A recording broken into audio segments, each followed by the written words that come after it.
Hi guys, I am Professor T-Rex and welcome to my YouTube channel. And in this video, I'm going to answer some of the frequently asked questions regarding the new NFT game na Binemon. Okay, so let's start.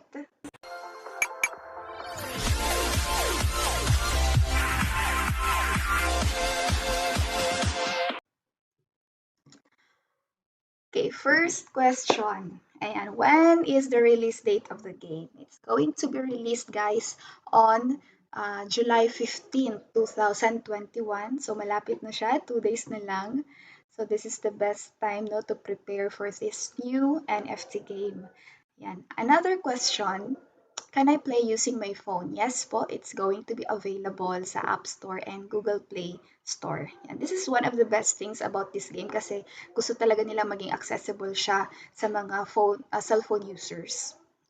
And then another question, what do I need to play this game? So number one, if you have a laptop, good for you. If you have a cell phone, good for you also. You can access the game using those gadgets. And another, you will need a MetaMask account, no? And then, i-connect mo yung MetaMask account mo sa Binemon account mo. You need also to create a Binemon account, so kakailanganin mo ng email address because if you have to verify it no in your email address. And then you will also need a DRK chain network where you will store your DRK token. Okay, so yun yung mga kailangan mong i-prepare for this game. Another question, what's the DRK token for? So yung DRK, guys, this is the token that you will need to buy eggs and ambrosia in the game. Okay? So dito siya, oh.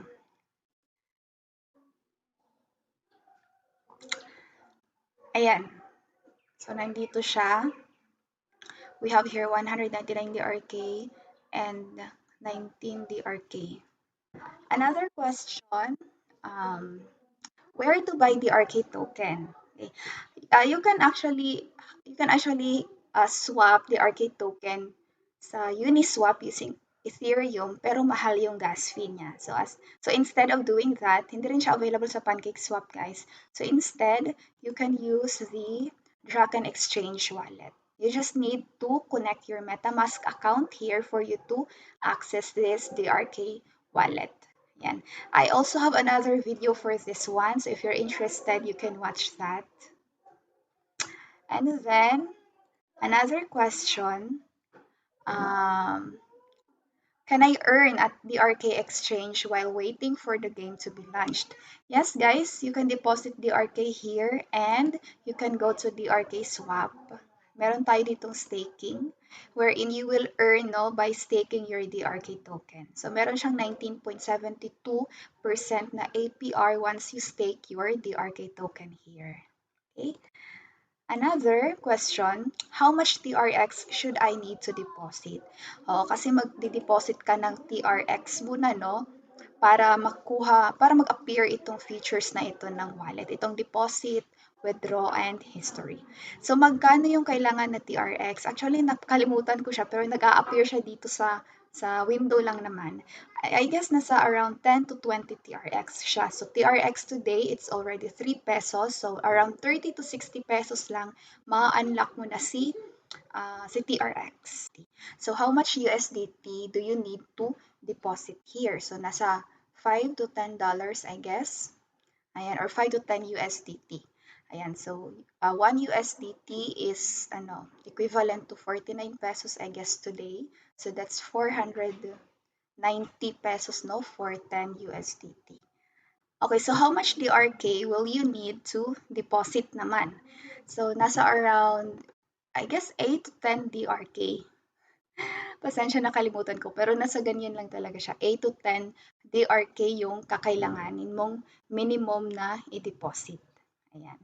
So, another question, how much is 1 DRK to PHP? So, sa ngayon, guys, it's already 0.68 centavos. Ganyan pa lang yung price niya, no? Nag-all-time high siya lately, nung June 1, it was 1.2 pesos. 1 point, yeah, 1.2. Sa ngayon, it's 0.68 centavos. And then another question, what token will I get for playing this game? Ayan. So, sa paglalaro ng game na to, makakakuha ka ng Ambrosius or AMB na token.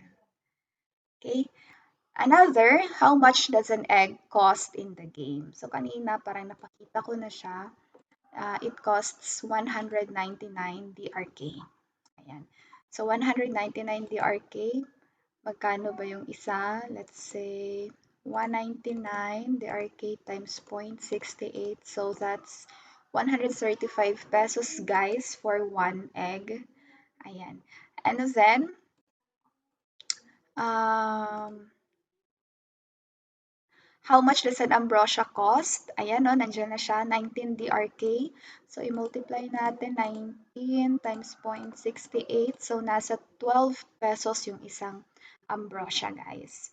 So, itong ambrosia kasi magagamit natin siya sa breeding. Ayan, no, yeah, sa breeding ng pets natin dito. Or ng mons. Ayan. Then, how much do I need to start playing this game? So, ito yung aking mathematics. So first, you will need around 20 TRX, so that's 60 pesos. And then you will also need 5 USDT, no? That's 250 pesos.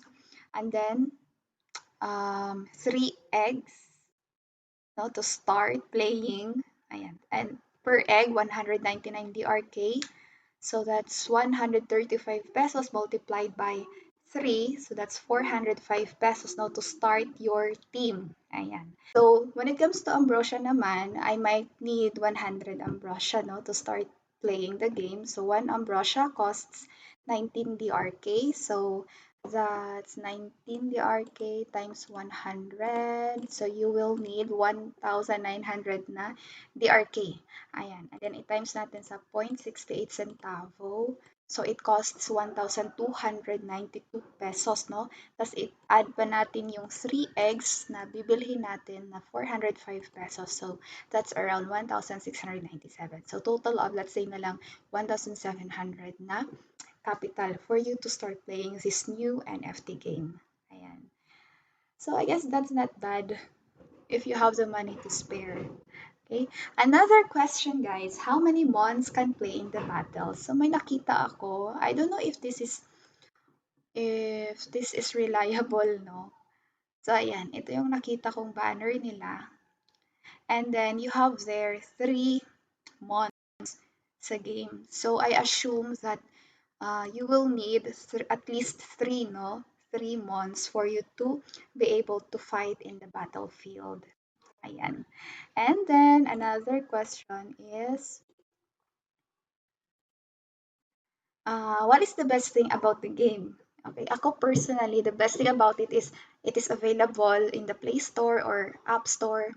And then it also has a very good graphics, no? 3D graphics nila. And ito talaga yung pinagmamalaki ng game. Ayan. So, ano pa ba? And at the moment, no, affordable pa yung DRK token. Ayan. And also, they have a wide prospect, no, sa market. Their goal is to make the game friendly to everyone, no? To women, to lactating women, to workers, to young adults, and so on. Yan. So, yun yung mga best things about this game for me, no, personally. Okay? So, yun yung mga frequently asked questions about this game, and I will update you guys regarding this one.